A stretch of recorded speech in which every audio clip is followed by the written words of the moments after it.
Imagine a city on fire, and a guy telling you the world ended suddenly.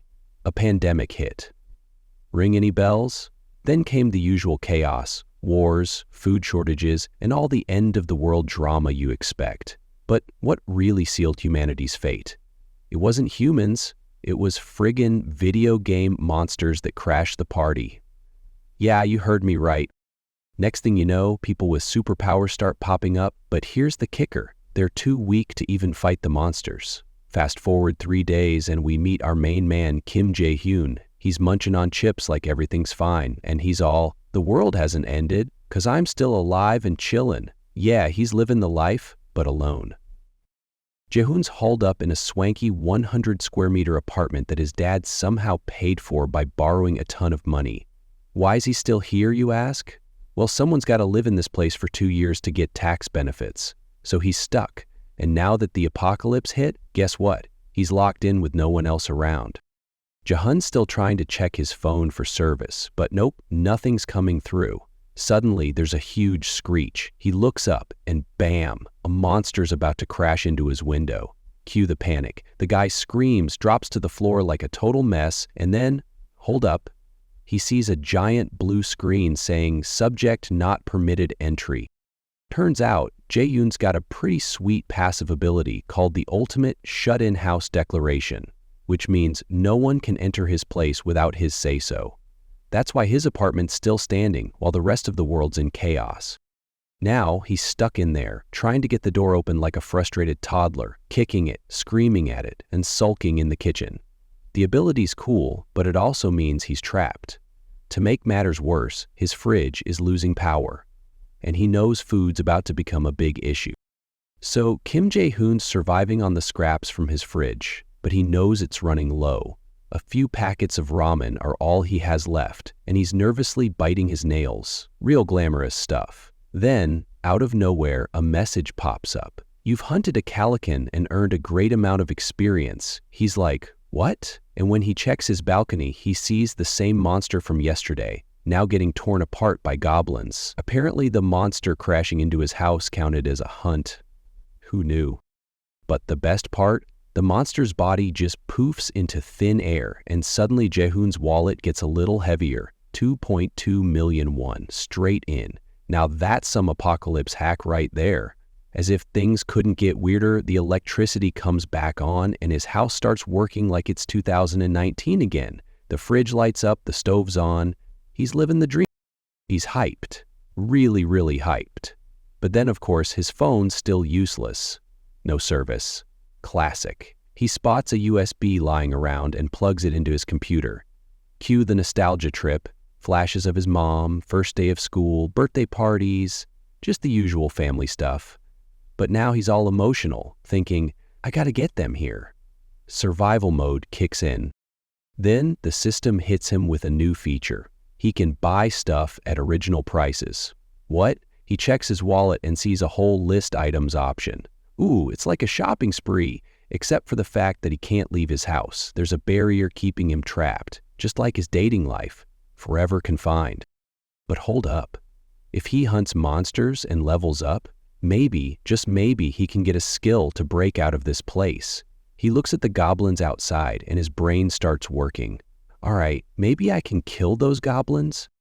Now it's time for some real action. He grabs a water bottle, chucks it out the window, and sees that it actually flies outside the barrier. Sweet.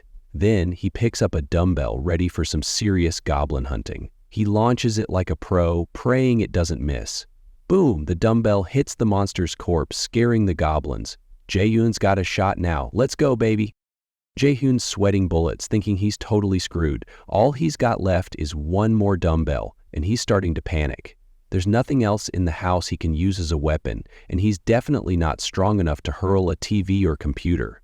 As the goblins keep screeching, he notices they're all staring at him, and one of them's even holding his dumbbell while pointing at it like it's a prize. Uh-oh, he's been caught.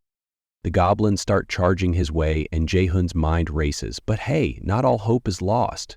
They're still a good distance away. That's when he gets an idea. He opens the store menu and clicks on the list item option. He's holding the dumbbell, so he asks if he can list it. Of course, the answer's yes. The dumbbell vanishes into the store and bam, it's listed for 1,701. Same price as online? That's some good consistency in this post-apocalypse world. Feeling lucky, Jae-hyun buys 2 more dumbbells and watches them materialize right in front of him. His excitement is palpable, like a kid getting his first video game console. With a grin on his face, he throws one out the balcony, and bam, it smashes right into a goblin's skull, killing it instantly. 3,001 experience points. Now he's leveling up. But the goblins? Not so thrilled. They see their buddy go down and start freaking out, looking up at Jae-hyun while screaming bloody murder.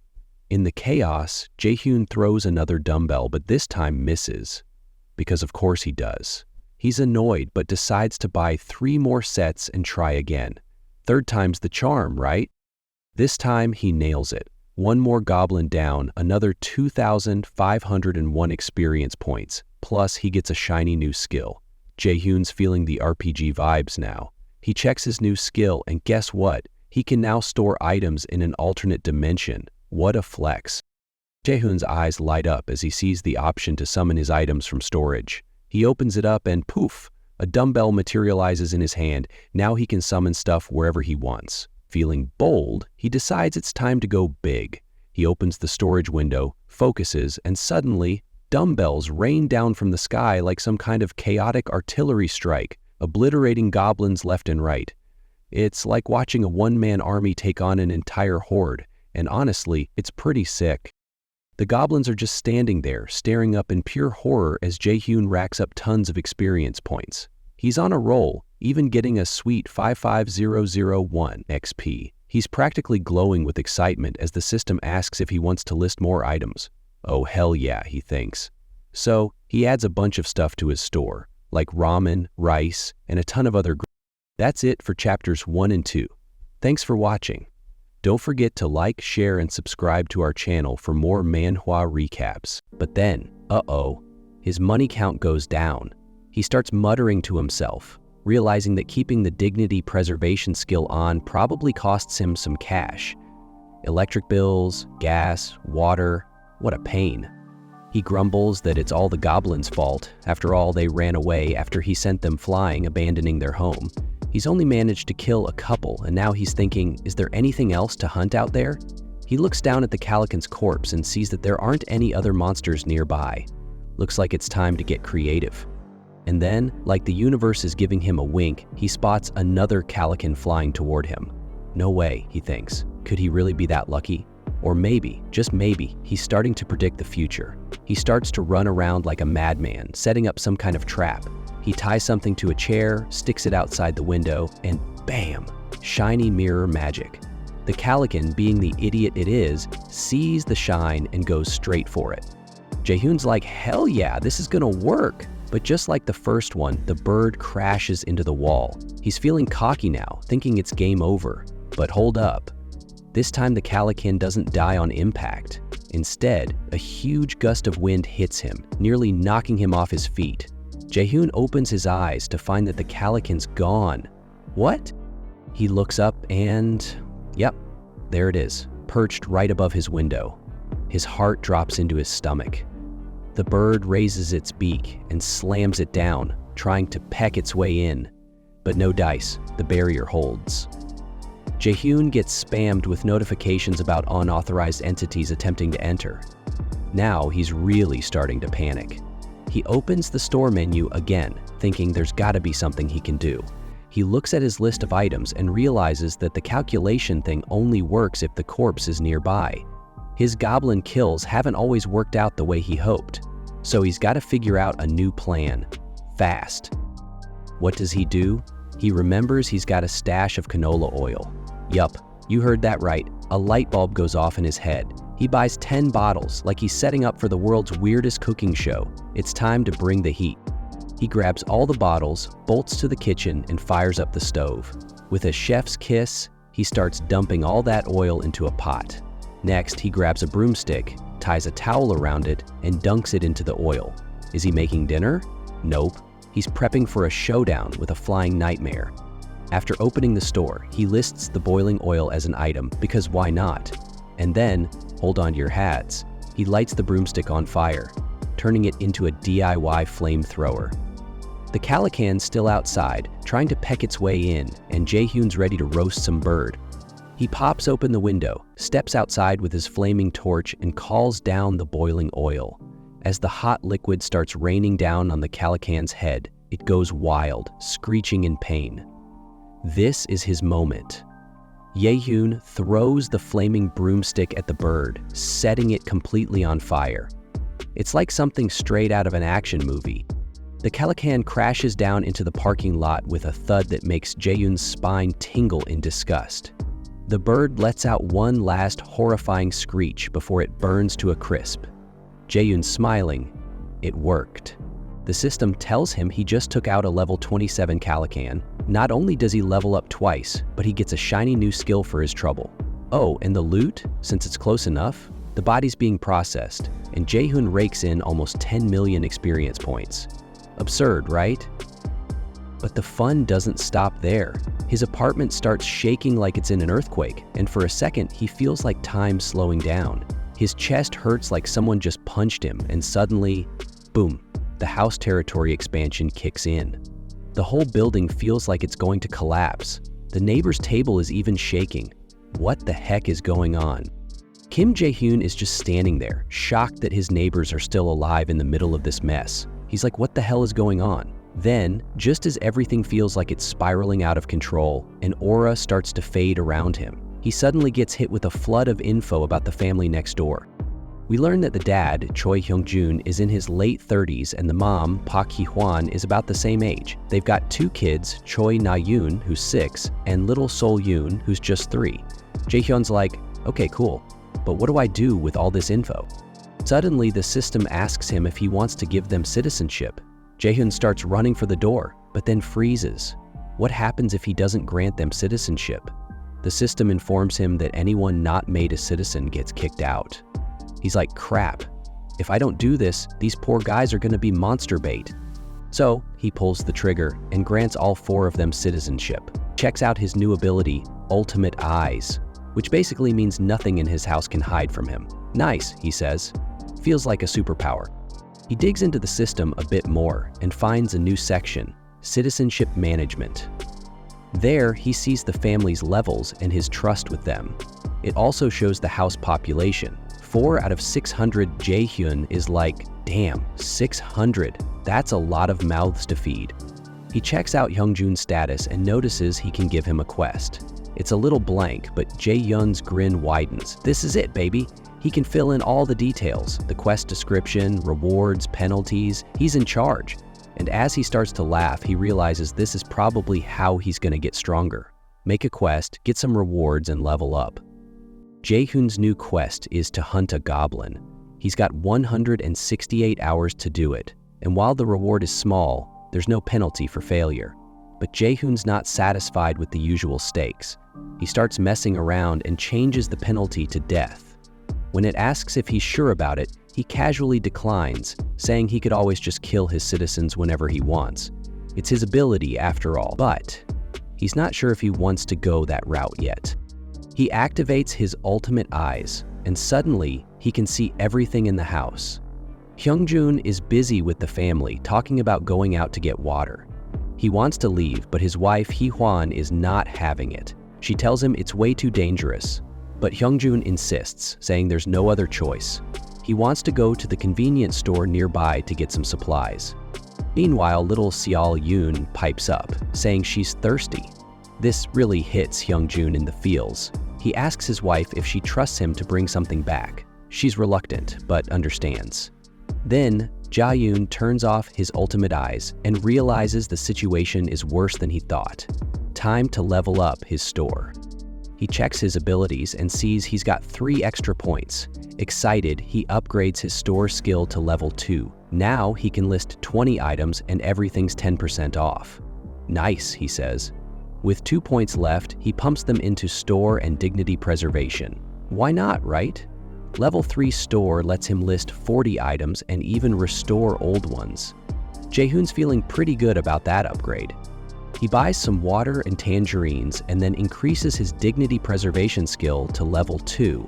This unlocks vassals. He has no idea what that means, but whatever, it's progress. Meanwhile, Hyungjun is getting ready to head outside, and his family is freaking out. Na-yoon is crying, terrified of the monsters outside. Flashback time. The kids were playing in the sand when a bunch of goblins suddenly attacked. Hyungjun and Hee-hwan had to rush in and grab the kids while running away from the goblins.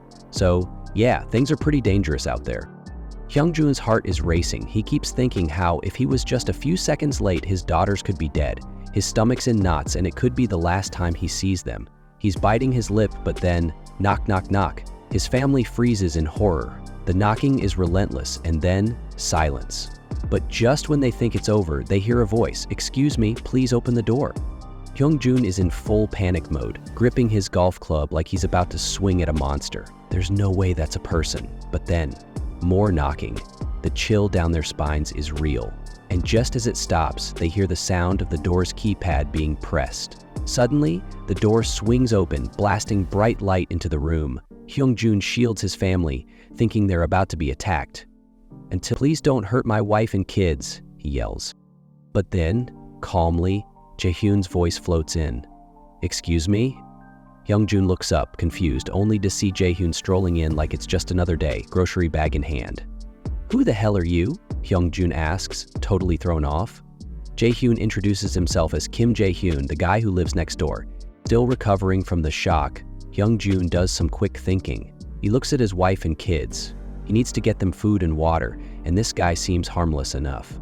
He lets Jaehyun in. Realizing it's better to take the chance than not, the scene shifts to Fatty's home, where his two children peek out from behind him, their suspicious eyes locked onto Jaehyun. They don't trust him one bit. Meanwhile, Fatty, his wife, and the kids sit together at the same table, while Jaehyun peels an orange, trying to figure out how to break the awkward tension. He glances around the room and frowns. It's completely bare. No food, no water, no light. The curtains are tightly drawn to keep monsters from noticing them. Smart move. If they had left them open, that crow beast outside would have turned them into an all-you-can-eat buffet. Jaehyun decides to help. He focuses on the ceiling light, his eyes glowing blue. With a single blink, the room flickers to life. Fatty stares at the suddenly bright room, his face scrunched up in confusion. But before he can question anything, Jaehyun slides a bottle of water across the table. A silent gesture, give it to the kids first. Fatty nods and hands the bottle to his children. The moment they get it, they drink like they've been stranded in a desert. The water tastes so sweet and refreshing that they savor every drop. Jaehyun watches them, a faint smile on his face. The younger child, Sion, drinks too fast and nearly chokes. Jaehyun quickly hands her an orange. She eyes him warily but eventually takes it. As soon as she peels it slightly, the sweet, tangy aroma fills the air, making her mouth water. She takes it to her mother, who peels a piece and gently feeds her. The moment the juicy fruit touches her tongue, her eyes sparkle in delight. Seeing her sister's reaction, Nahin, the older child, starts drooling. "Mom, me too." Fatty's wife peels another piece and feeds it to Nahin, who instantly melts from how good it tastes. The room, once tense and silent, is now filled with the sound of happy munching and soft giggles. Even Fatty, usually stiff and guarded, seems more at ease. Just as Jaehyun is about to relax, a notification pops up in front of him. Fatty's wife and husband's trust in you has increased significantly. Fatty's youngest child's trust has exceeded 50%. And Sin's trust level has reached 57, qualifying her to become a vessel. Jaehyun blinks. What? A 3-year-old as his vessel? That's just weird. He quickly shakes off the thought. No way in hell is he making a toddler his vessel. But then he considers something else. If he can get Fatty's trust to 50%, maybe he could be a vessel instead. However, there's a catch. Right now, he can only have 10 vessels at a time. That means he has to choose carefully. Lost in thought, Jaehyun barely notices when Fatty clears his throat. "Listen, I can't thank you enough," Fatty says, his voice sincere. "You have no idea how much this means to me." Just a little food and water. It's more than I could have hoped for. If there's anything I can do to repay you. Jae-hoon leans back, thinking. Let's step outside and talk. The scene shifts. Now, Jae-hoon and Fatty stand in the dimly lit corridor. Jae-hoon gets straight to the point. Did you get a system notification? A citizenship one? Fatty nods. Yeah, not just me. My whole family got it about 30 minutes ago. Jae-hoon narrows his eyes. And did anything feel off when it appeared?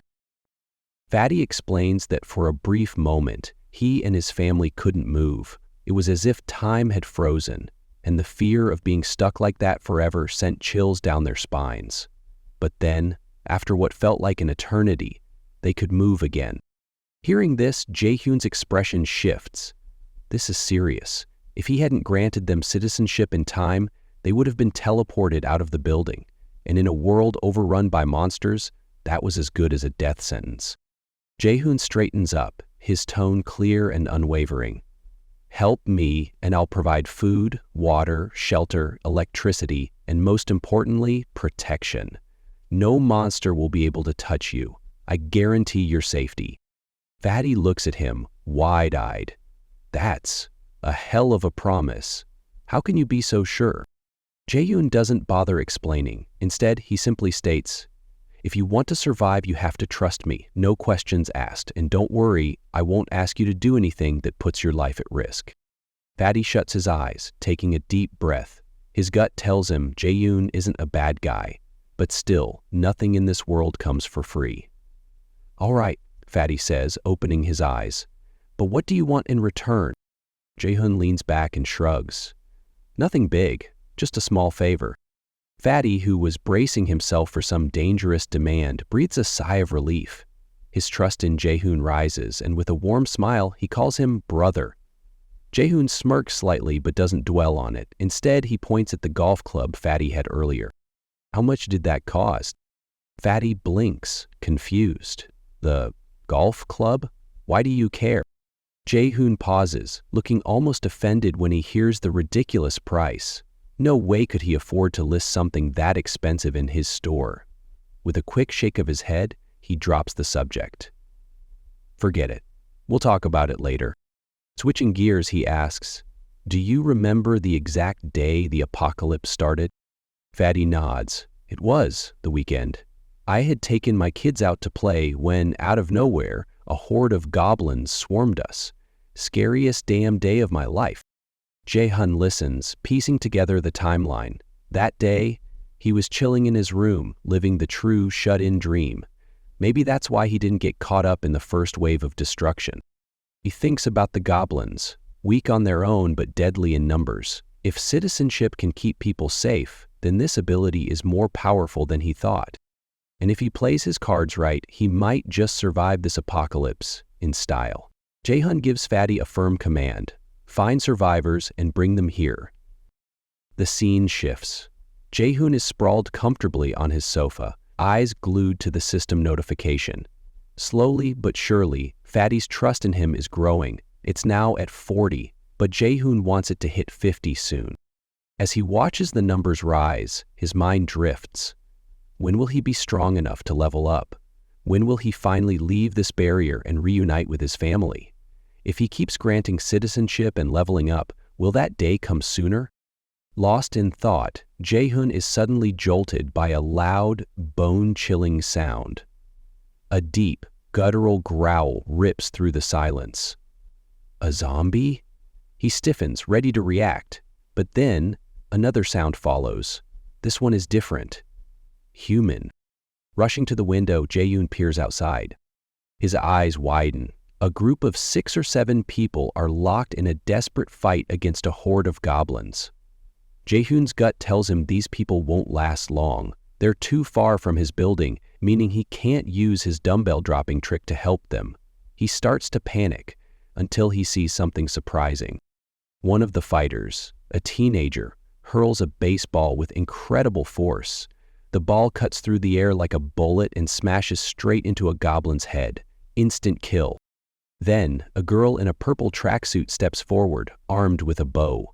With impressive accuracy, she fires 2 arrows at once. Both hit their marks, dropping 2 more goblins. Finally, a towering teen with a solid build steps into view, gripping a baseball bat. He leaps high into the air and boom, crushes a goblin's skull with a single swing. His sheer presence screams main character energy. The surviving goblins take one look at the carnage and start running for their lives. Suddenly, the girl in the purple tracksuit hears a sharp noise behind her. She whips around expecting danger, only to find a ramen packet lying on the ground. Confused, she picks it up. What the? Then, she hears another strange noise. Looking up, she spots a shadowy figure standing on the rooftop. It's Jaehoon, waving like a man trying to get a girl's number at 3 a.m. She stares, completely baffled. Meanwhile, Jaehoon is silently begging her to get inside the building before more goblins show up. Just then, a knock at the door pulls his attention away. Turning around, he sees Fatty. Jaehoon waves him in, but the second Fatty tries to step inside, bam, he's blocked by an invisible force. A notification pops up. Access denied. Jaehoon raises an eyebrow. So even if I invite someone in, they still can't enter? Interesting. He briefly wonders if a vessel could bypass the restriction, but for now, he shelves the thought. Stepping outside his room, he checks the supply box, then turns to Fatty. Go home and grab anything cheap that can be used as a weapon. After Fatty returns with a handful of makeshift weapons, Jaehoon wastes no time. He opens his ultimate shut-in store and summons 5 packets of ramen and 5 bottles of water. In seconds, the items materialize, as if printed by a high-tech 3D machine. Fatty stares in pure shock. What the hell? For the first time, he sees Jaehoon's abilities in action. Jaehoon gathers the supplies into a box and hands it to Fatty. Take this outside. That's your next mission. Fatty's face twists in concern. But there are still goblins out there. Jaehoon smirks. Not anymore. Fatty hesitates, but ultimately trusts Jaehoon's words. Jaehoon explains that food has become more valuable than gold. A single packet of noodles now sells for millions of won. But he has a bigger plan. If he provides food to the awakened hunters outside, they will see him as their leader, their king, and follow him without question. Jaehoon smirks to himself, knowing he's using Lil's infamous slavery technique. The logic is simple. Feed people, quench their thirst, and soon enough they'll be bound to him, whether they realize it or not. Fatty, trusting Jaehoon completely, agrees to deliver the box. Jaehoon quickly creates a new quest for him: drop off the food and water outside. As a reward, Fatty will earn some experience points. What Fatty doesn't know is that these quests and rewards aren't some divine system. They're entirely made up by Jaehoon. But Fatty is too excited about gaining XP to even question it. With the box in hand, Fatty heads downstairs. Though nervous, he grips his golf club tightly as his weapon.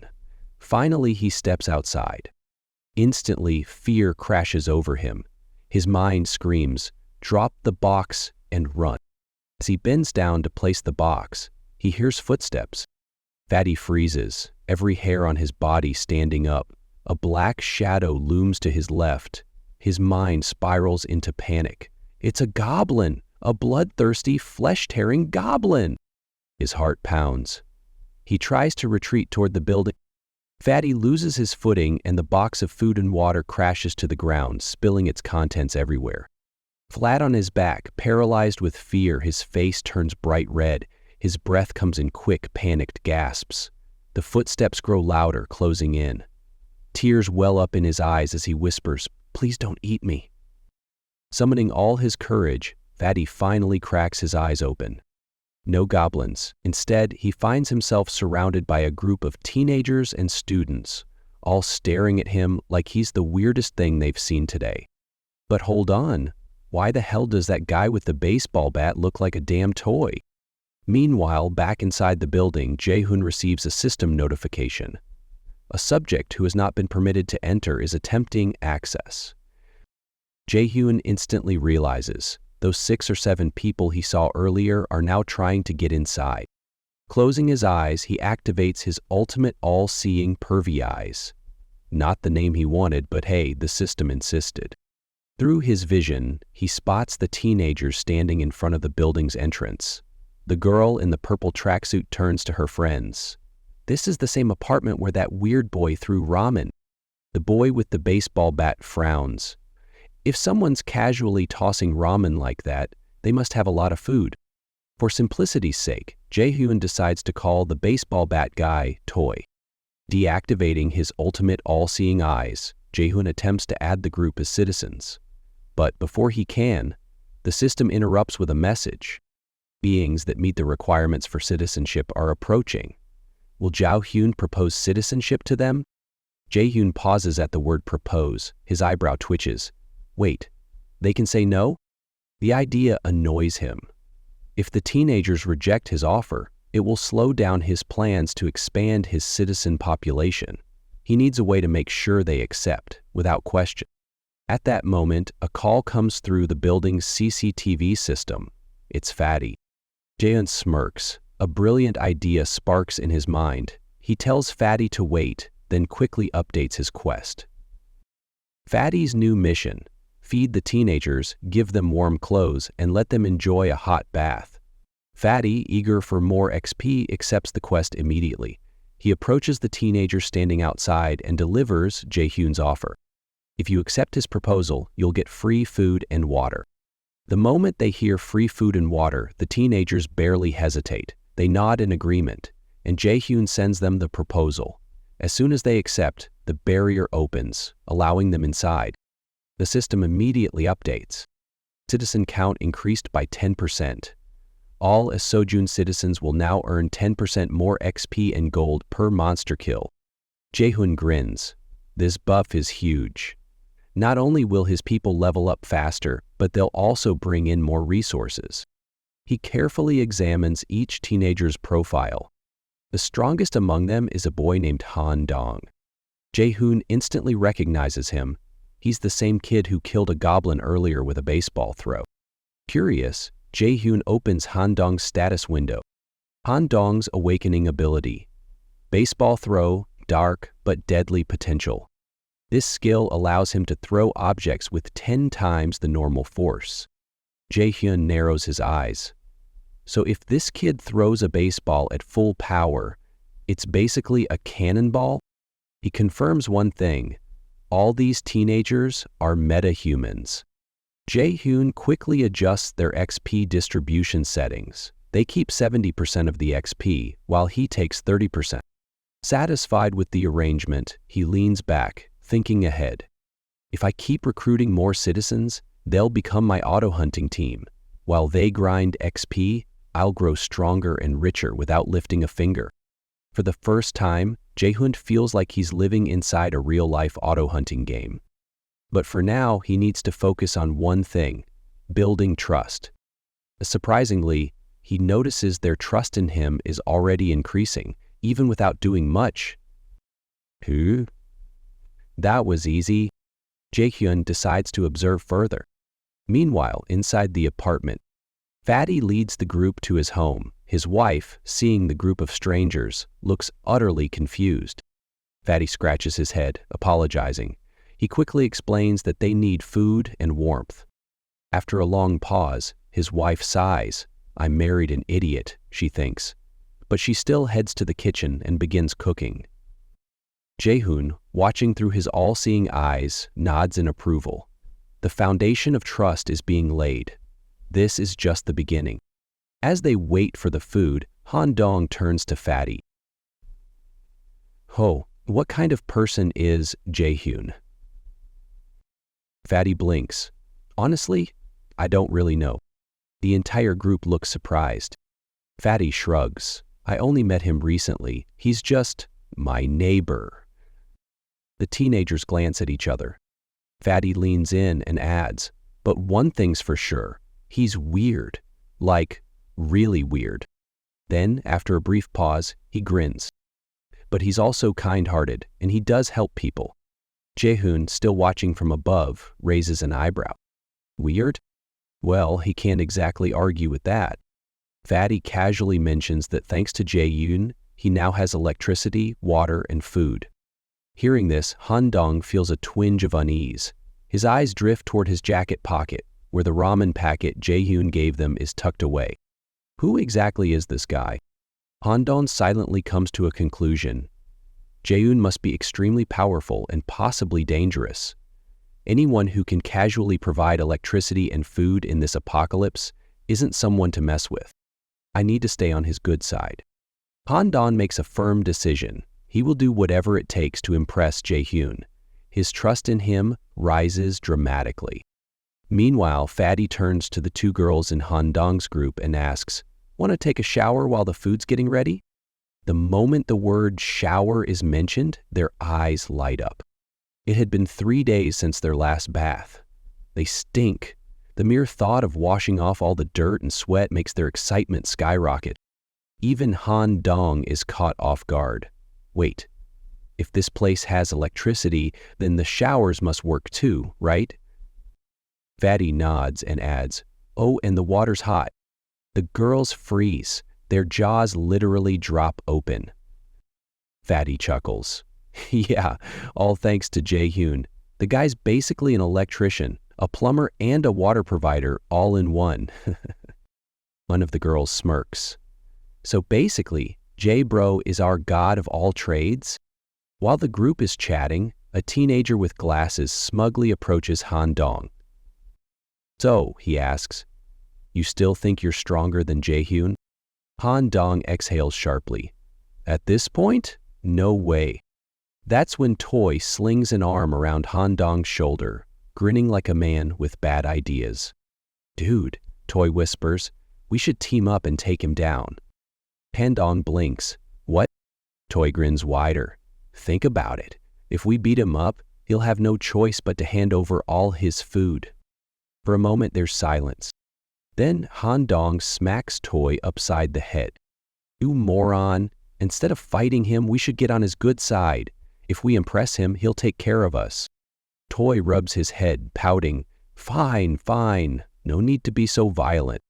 The group ultimately agrees winning Jae-hyun's favor is their best bet. The scene shifts. A boy sits quietly in the corner. He looks sad, weak, and lost. His name is still unknown. Han-dong walks over and gently places a hand on his shoulder. "Hey, everyone, meet Bae-gun." Han-dong's tone is uncharacteristically soft. He hesitates before apologizing, knowing exactly why Yoo-gun looks so devastated. It all started at Han-dong's housewarming party. He had invited all his friends, including Yoo-gun, and that's when the apocalypse hit. Yoo-gun's only family, his grandmother, was left behind. That's why he's like this. Yoo-gun barely speaks, but when he does, his voice is quiet and heavy. "It's not your fault, Han-dong. I had to go to that party." Han-dong clenches his fists. "We'll eat first, then we'll figure out a way to rescue your grandmother."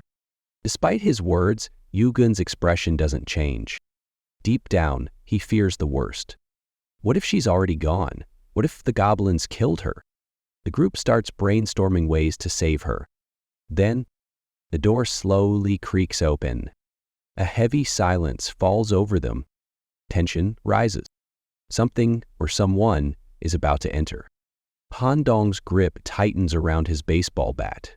His instincts scream that a goblin has snuck in. But instead of a goblin, Jae-hyun walks through the door. He's holding 2 black bags, dressed in just a plain t-shirt and shorts. Nothing flashy, yet the entire room feels his presence. A powerful aura radiates from him, making everyone sit up straight. In that moment, Han-dong has a realization. This guy, Jae-hyun, isn't just strong, he's their best shot at survival. Jae-hyun steps forward, his expression dead serious. Without hesitation, he looks at the group and says, "I'll help you." Silence follows. Minutes pass as they gather around the table. The air feels heavy, until Ha-won, feeling the tension, awkwardly apologizes. "Sorry, the room's kind of cramped." Han-dong, trying to be polite, shrugs. "Nah, it's fine. We showed up unannounced, so we can't complain." Just then, Jae-hyun returns and announces food's ready. One by one, he sets down bowls of steaming rice. The group stares at them, barely able to believe it. Real food. When was the last time they had an actual meal? Ha-won hesitates, looking a little embarrassed. I wasn't sure if the food would suit your taste. The archer of the group, usually calm and composed, freezes. She stares at the food as if it's a work of art. Then, unable to hold back, she blurts out, "This is amazing." She takes a bite, savoring it before sighing. "It's been so long since I've had something this good." Ha-won, clearly flustered, brushes off the compliment. "Oh, it's not me. It's thanks to Jae-hyun's food. If not for him, I'd only be able to serve rice and tangerines." Meanwhile, Jae-hyun notices a little pop-up in his mind.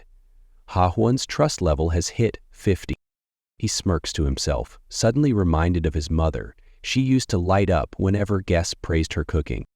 But then another thought strikes him. Ha-won's trust reach 50 before Junhee's? Soon, everyone is eating, devouring the meal like it's their last. The archer can't stop raving about the egg rolls, while another girl points out that they taste kinda Japanese. Ha-won chuckles, nodding. "Yeah, I was inspired by that. Hope you enjoy it." Then, a small voice calls out. Ha-won's youngest daughter. She tugs at Ha-won's sleeve. "Mom, I want to eat the egg rolls too." Ha-won gently pats her head. "I'll make them again later, sweetie, after the guests leave." Her daughter pouts, disappointment all over her face.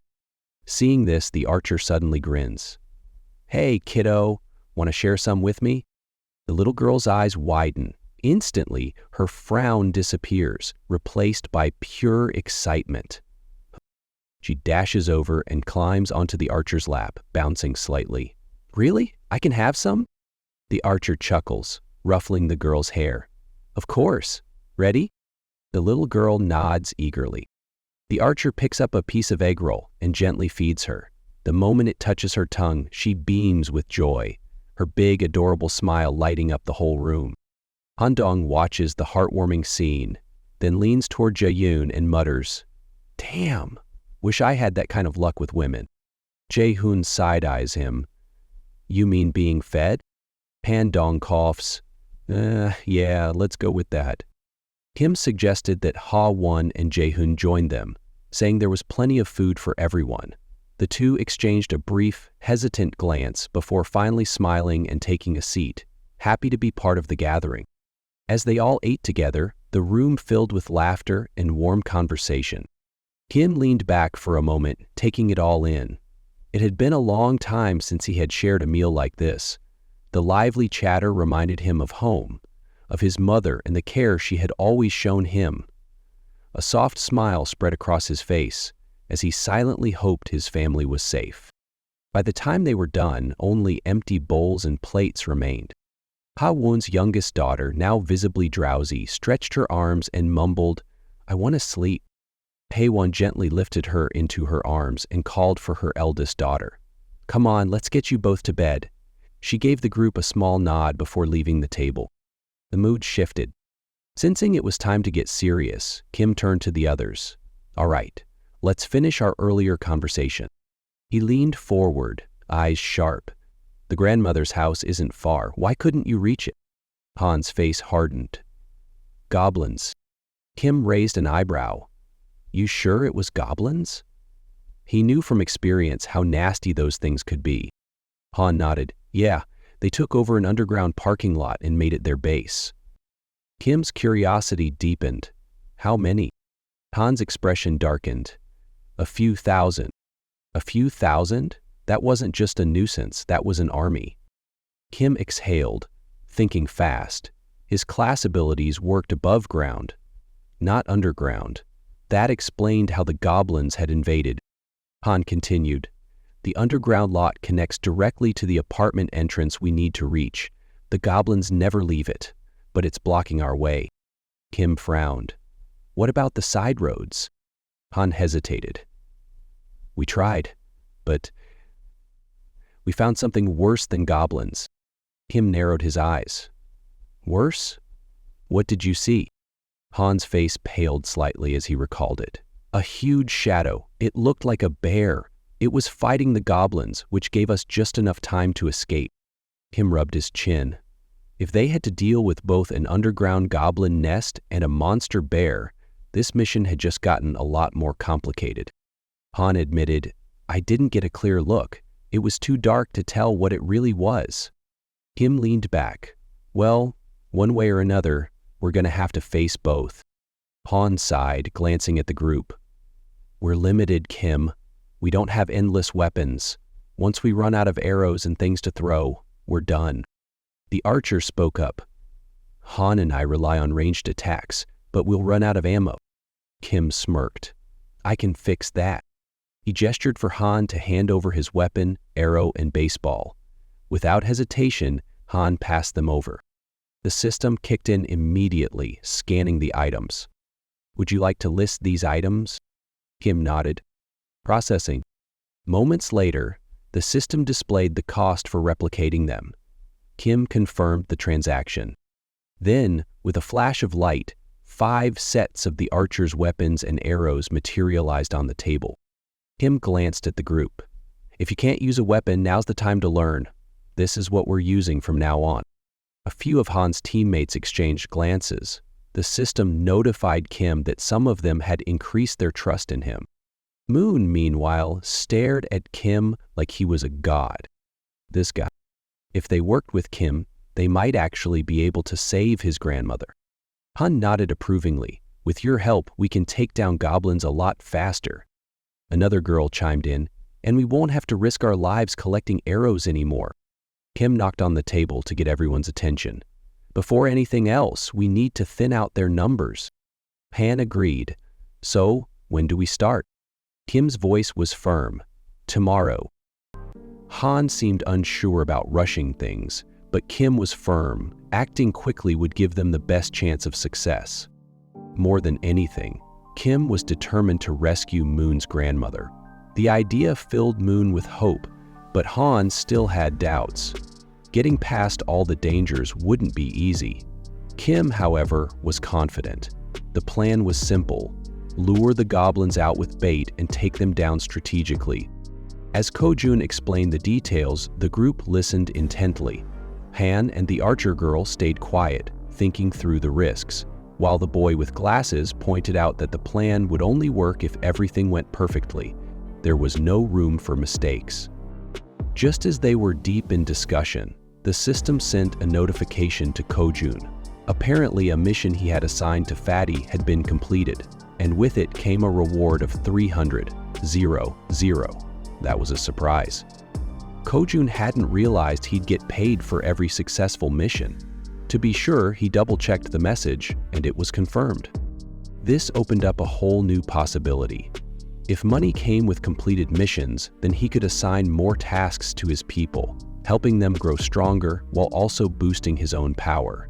It was an effective long-term strategy, though he didn't want to rely on it too much just yet.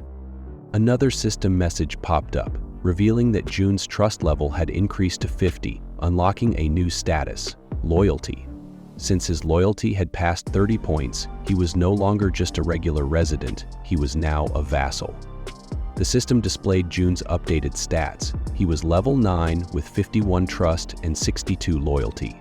However, he hadn't awakened any skills yet and had 0 shared XP or money. Ko-jun decided to make it official and registered Fatty as his first vassal.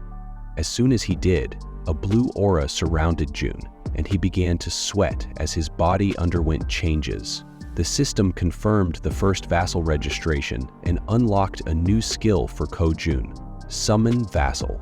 This ability let him call his vassal within his house, but it had a 2-hour cooldown.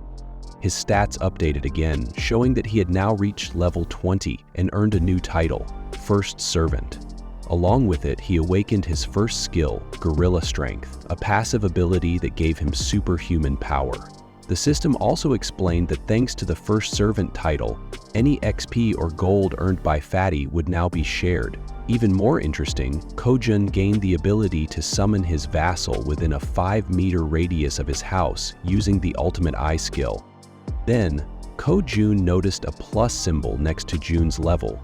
Curious, he tapped on it and discovered that he could level up his vassal, but it would cost a staggering 1,000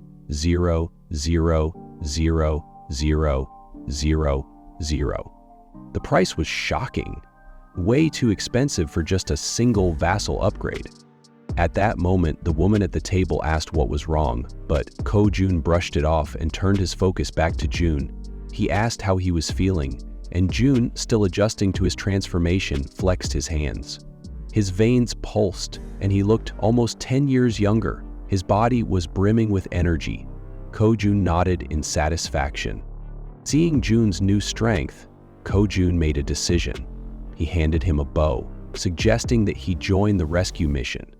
Fatty looked confused, but Ko-jun explained vassals earned double the rewards of regular citizens. If they played this right, this mission could be a game changer. Seljun assigned Fatty a crucial task to take down as many monsters as possible. Fatty gave a firm nod, showing he understood. Seljun, trusting his abilities, felt confident in the mission ahead.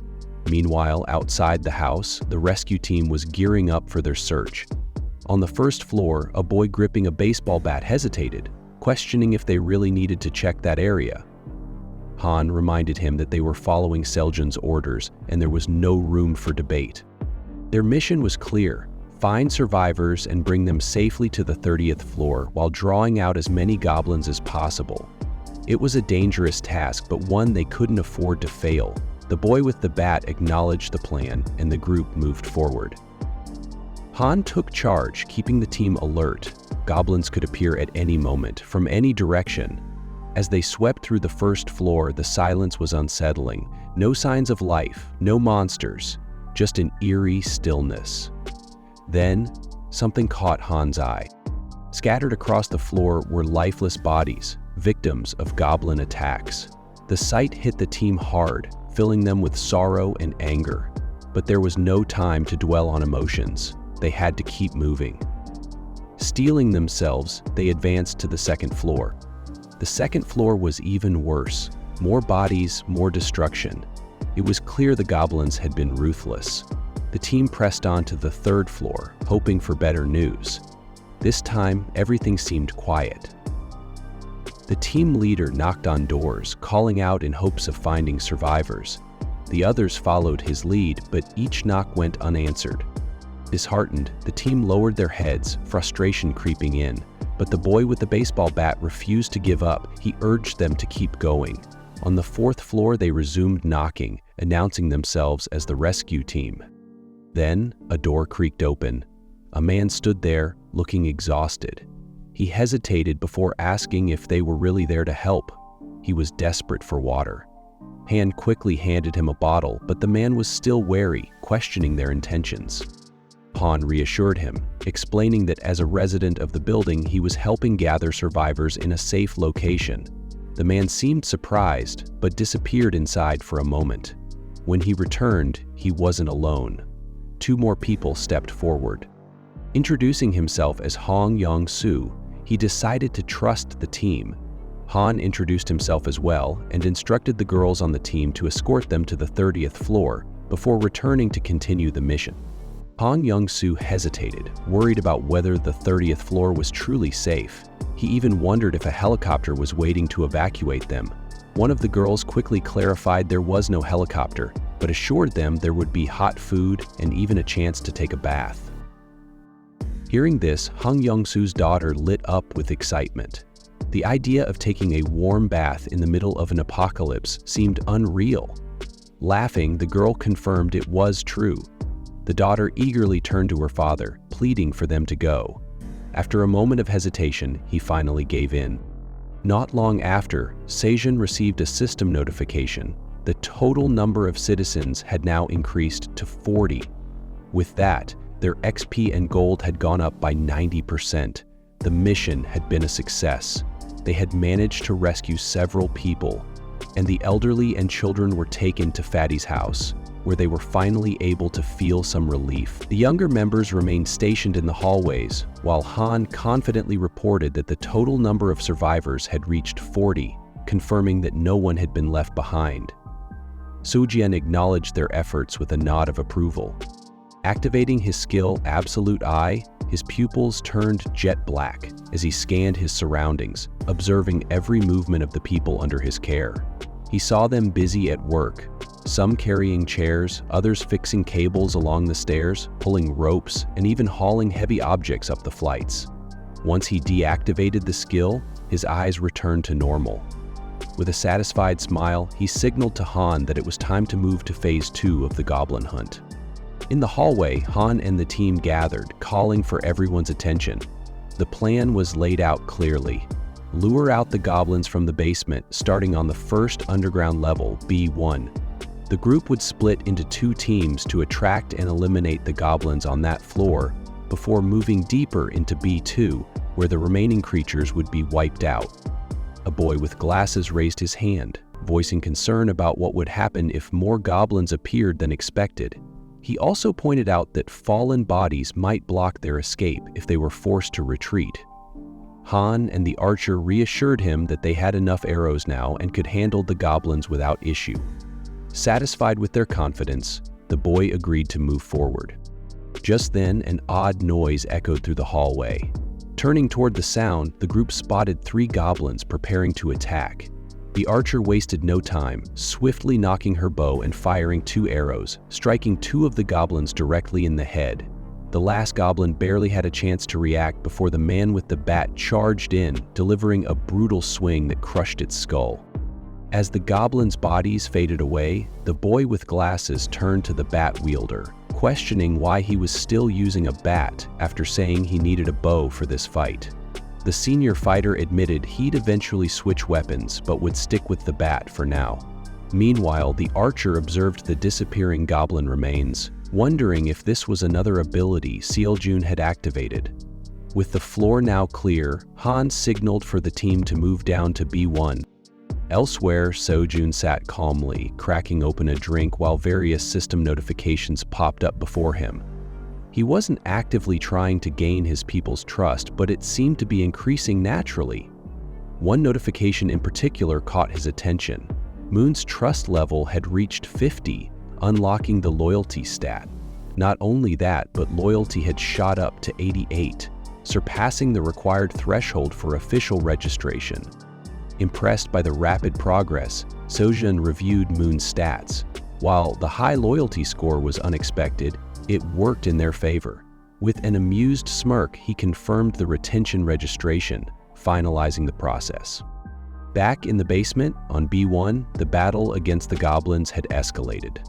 Suddenly, a strange blue glow surrounded Moon, just like it had with Fatty before. Electricity crackled around him and his bow pulsed with energy. Everyone stared in shock, including the goblins, who hesitated as the intense light blinded them. Taking advantage of the moment, Han gave the signal to strike. Some team members quickly backed away to create distance, while the archers unleashed a relentless barrage of arrows. With deadly precision, they aimed only for the goblins' heads. The archer, filled with fury, executed a rapid sequence of shots, taking down multiple enemies in one swift motion. Despite their efforts, the remaining goblins weren't backing down. Furious, they let out enraged screeches and launched a reckless charge toward the group. No matter how many they had already slain, more kept coming, and the battle was far from over. As the group ran, they quickly realized just how aggressive their enemies were. The goblins weren't just attacking, they were relentless, far more persistent than anyone had expected. The archer wasted no time signaling for everyone to fall back toward the emergency stairwell. Meanwhile, the man with the baseball bat guessed that every goblin from the B2 floor had likely gathered in one place, chasing them. Reaching the stairs, they bolted upward without looking back. Han took charge, slamming the door shut behind them in an attempt to slow down the goblins. One managed to wedge its hand through the gap, forcing Han to push with all his strength. Seeing him struggle, the boy with glasses and the man with the bat quickly joined in, adding their weight against the door. But even with all of them pushing, the sheer number of goblins made it hard to keep the door shut. The pressure was building, and it felt like only a matter of time before the creatures broke through. Just when it seemed hopeless, a strong hand landed on Han's shoulder. It was Fatty, activating his gorilla strength ability, the one Seojun had granted him earlier. With a deep breath, Fatty stepped forward and braced himself, holding the door on his own. The goblins pushed harder, but he didn't budge. He gritted his teeth, sweat dripping down his face, yet he stood firm. Han hesitated, concerned about whether he could handle it, but Fatty urged everyone to keep moving. He knew this was his moment, his responsibility to protect the group. After a few intense seconds, Han finally called out, letting Fatty know they had made it to safety and that it was time to retreat. Without wasting a second, Fatty turned and sprinted up the stairs. But just as he reached the halfway point, his foot caught on a step. He stumbled forward, crashing onto the ground. Behind him, the goblin surged forward, ready to pounce. Knowing he couldn't escape in time, Fatty yelled for his friends to leave him behind and continue running. Han hesitated, torn between staying and fleeing, when suddenly someone rushed past him. The boy with the baseball bat sprinted down the stairs, his weapon raised high. With a powerful swing, he crushed the goblin closest to Fatty, giving him a moment to escape. Reaching out his hand, he called for Fatty to hurry. Fatty scrambled forward, trying to reach his friend, but just as their hands nearly touched, a goblin's clawed hand wrapped around Fatty's leg.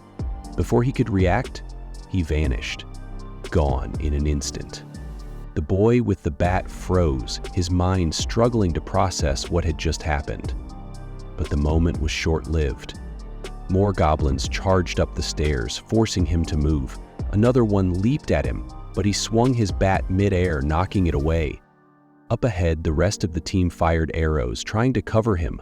They shouted desperately, urging him to run faster. Clutching his bat tightly, he forced himself to move, pushing forward as the goblins closed in behind him. Meanwhile,